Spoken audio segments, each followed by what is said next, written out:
Vamos agora então dar continuidade ao nosso estudo falando um pouco, né, e tratando então sobre a prova de direito civil. Importante salientar que o aulão então é uma iniciativa aqui da Verbo Jurídico para então dar esses últimos toques, essas últimas dicas então para você que está aí próximo, prestes a realizar então o exame da ordem, né, qual aqui nós sempre desejamos sucesso já de pronto, já de início aqui, numa visão bastante positiva, que tenham calma e tranquilidade então para realizar. Principalmente você aqui que foi o nosso aluno, que acabou acompanhando as aulas, fez as questões que nós trouxemos nos nossos materiais didáticos, né? Então com certeza fiquem tranquilos que vão, né, buscar alcançar então essa sonhada aprovação. Mas vamos então nos concentrar nesse momento, falar um pouco de direito civil. O que é importante salientar no direito civil? Primeira coisa, vamos falar um pouquinho sobre o início da personalidade. E vamos partir direto para a pessoa natural. A pessoa natural, vejam, nós trabalhamos aqui no Brasil com a teoria natalista, ou seja, para nós no Brasil, para existir uma pessoa, ela tem que nascer com vida. Natalista, teoria natalista, nascimento com vida. Então, temos aí a primeira dica do início, né, da personalidade, ou seja, da pessoa. E o nascituro, né? O nascituro não é pessoa, em que pese tenha seus direitos. Então, como diz o artigo, né? Põe a salvo desde a concepção os direitos do nascituro, mas ele não é uma pessoa. Cuidado, se na prova perguntarem acerca do nascituro, o nascituro não é uma pessoa. Aqui o código ele vai acabar tratando sobre capacidade, né? E aqui nós sabemos que existe uma capacidade de direito e uma capacidade de fato. O que é capacidade de direito? Ser titular de relações jurídicas. Então, toda a pessoa, a criança, o recém-nascido, o jovem, o adolescente, o idoso, qualquer pessoa pode ser titular de relações jurídicas e, portanto, tem capacidade de direito. Agora, nem todos têm capacidade de fato, né?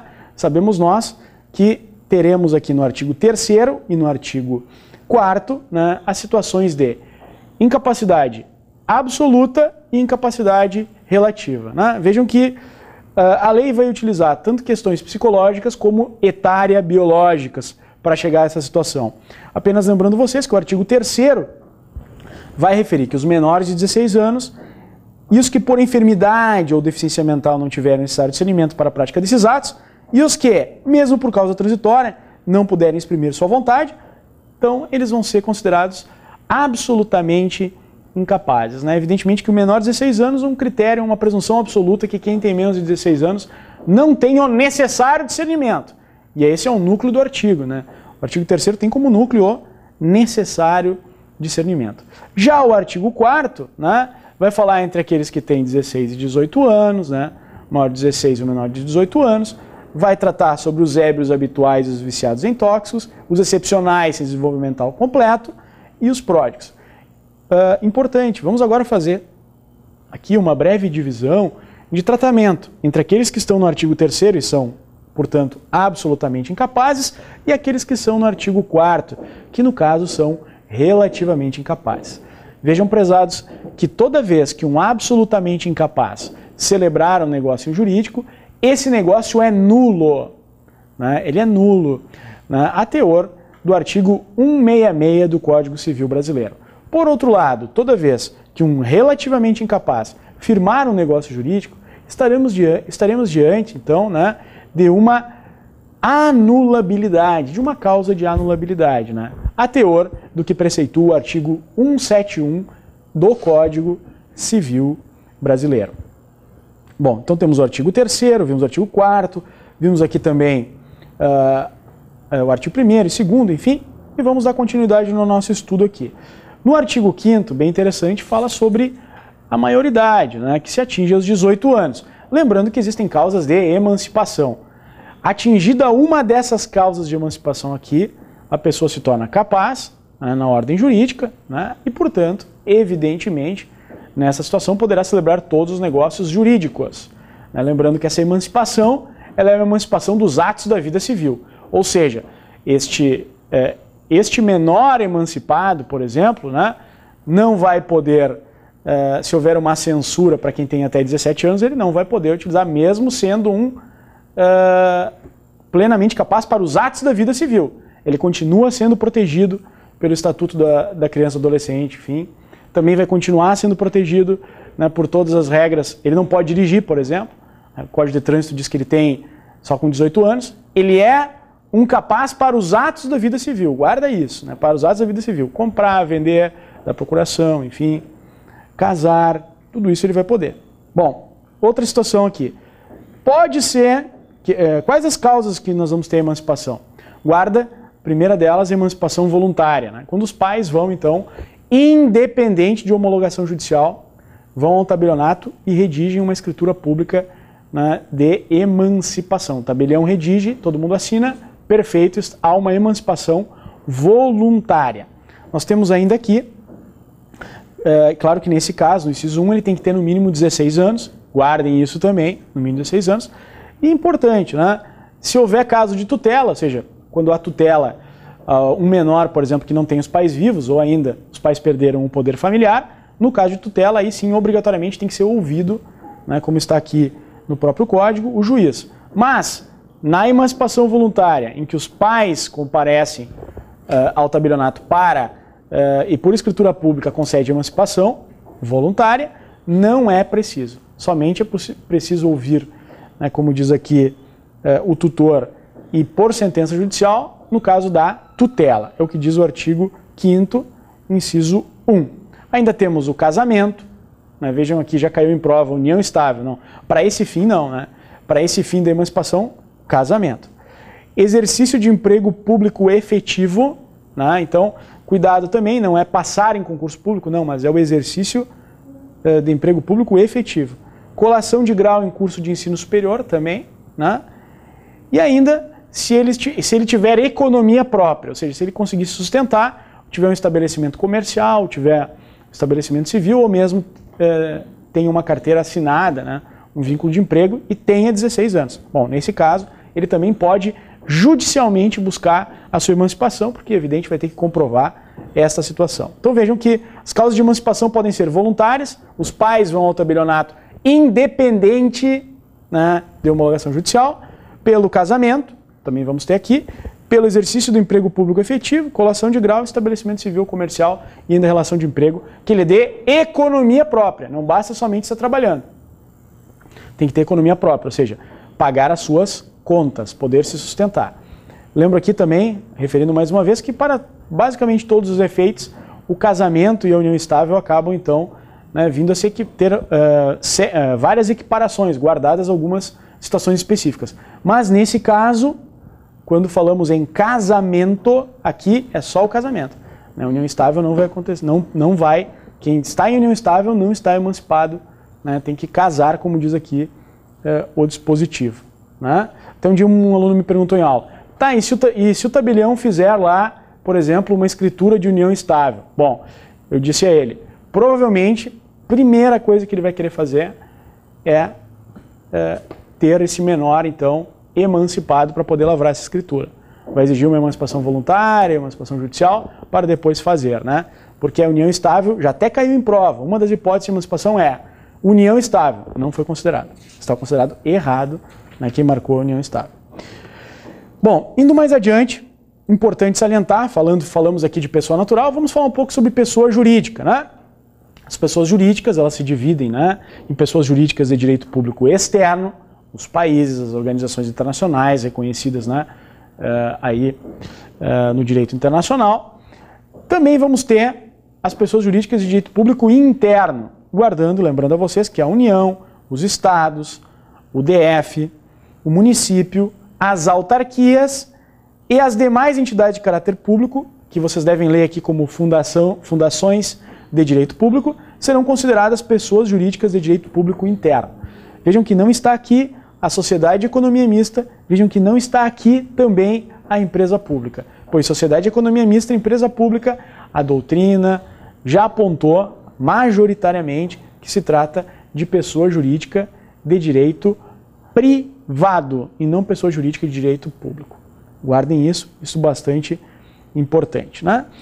Em que pese eu sempre gosto de referir que a banca arriscar a fazer essa pergunta sobre a empresa pública e sociedade de economia mista, pode arriscar aí tomar uma anulação de questão, né? Porque na verdade existem doutrinadores de escólio, muito bons doutrinadores, que defendem e discutem a natureza jurídica desta empresa pública e da sociedade de economia mista. Mas nos concursos, nas provas, aparecem aí grandiosamente, já com gabarito e não foram aí objeto de específica anulação, né? Como pessoas jurídicas de direito privado.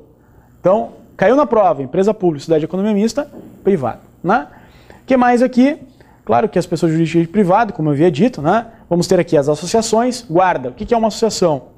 Clube, né? Associação, ela não vai ter fim econômico. Essa é a grande característica da associação. Temos ainda as sociedades, essas com finalidade lucrativa.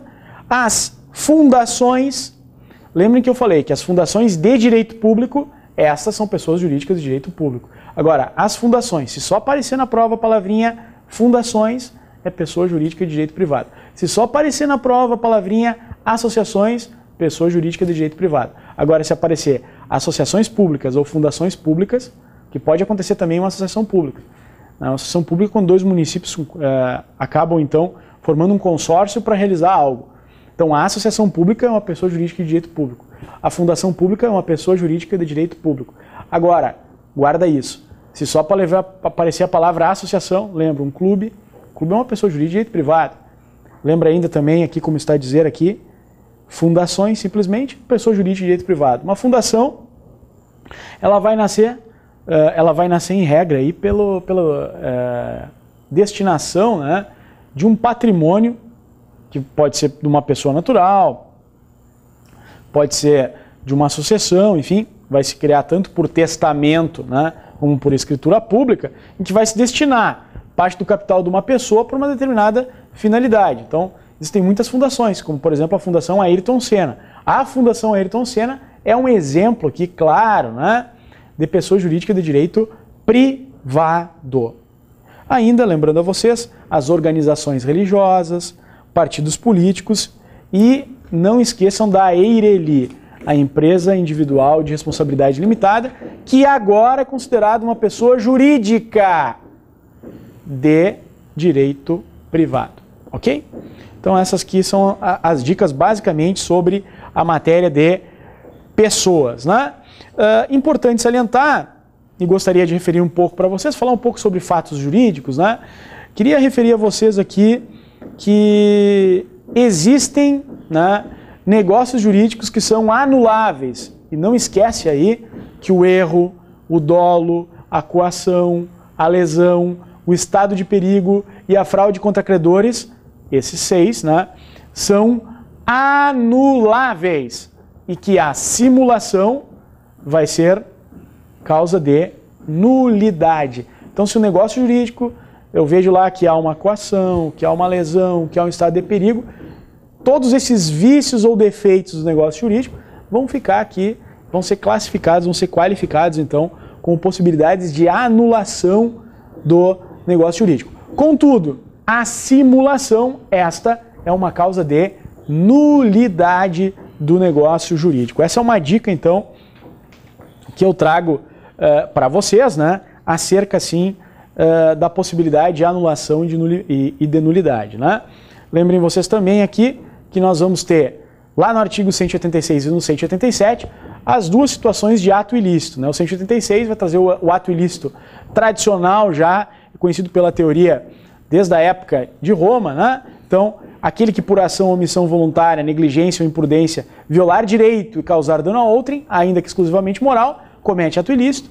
E também aqui no 187 vamos ter a teoria do abuso do direito, que, né, ingressou aqui no Código Civil de 2002. Né? Bastante atenção quando a gente tratar aqui do 186 e do 187, são artigos importantíssimos aí na ordem jurídica. Né? Falando um pouco mais e evoluindo um pouco mais aqui no nosso estudo, lembrem que as obrigações, elas se dividem, né, em 3 modalidades: dar, fazer e não fazer.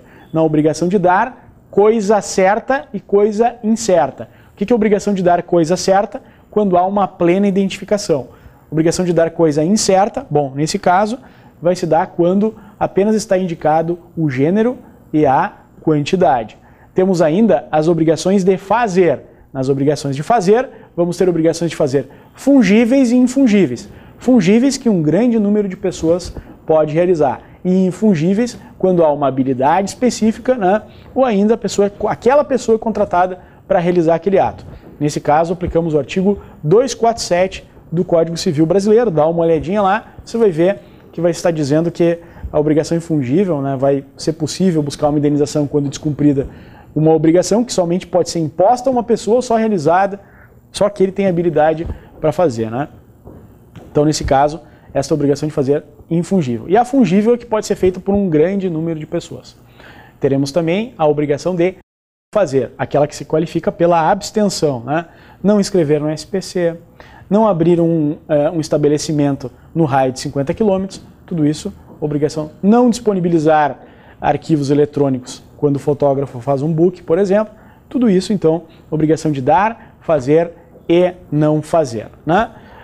Lembrando ainda que na obrigação de dar coisa incerta, a teor do artigo 246, atenção, leiam esse artigo 246, vai estar escrito expressamente que na obrigação de dar coisa incerta, ou seja, quando ainda não está escolhido o bem, não foi feita a escolha do bem, se houver caso fortuito ou força maior, mesmo assim não se pode alegar caso fortuito e força maior para fins de ver resolvida a obrigação.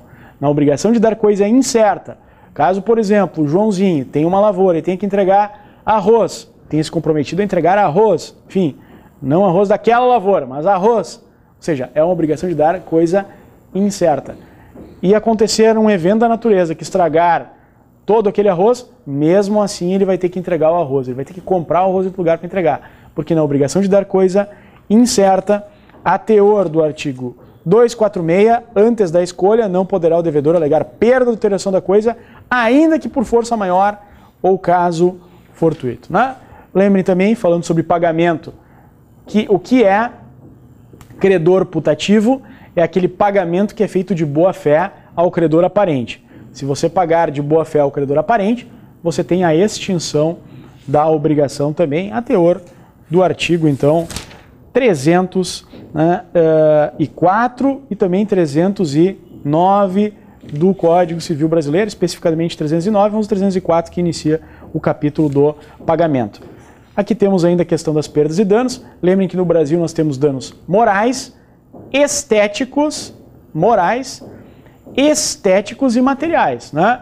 Lembrando, os danos materiais podem ser danos emergentes e ainda lucros cessantes. Isso já caiu na prova da OAB, umas últimas 2 edições aí, caiu uma pergunta que tratava exatamente disso, que tinha que saber que o dano material se divide em danos emergentes e lucros cessantes. Ainda teremos os danos estéticos, que vão ser decorrentes de alguma cicatriz, enfim, e por último ainda os danos morais. Então, danos estéticos, materiais e morais, né? As 3 espécies de danos que vão aqui existir, né? Falando um pouco sobre contratos, lembrem dos princípios contratuais, que são importantes, né? O princípio da função social do contrato, o princípio da boa-fé, né? Aqui bastante importante nessa linha de raciocínio. Das nossas aulas a gente explicou direitinho que o princípio da boa-fé, ele se dá antes do contrato, durante do contrato e mesmo pós-finito contrato, por exemplo, o caso do sigilo, depois que um contrato foi realizado, né?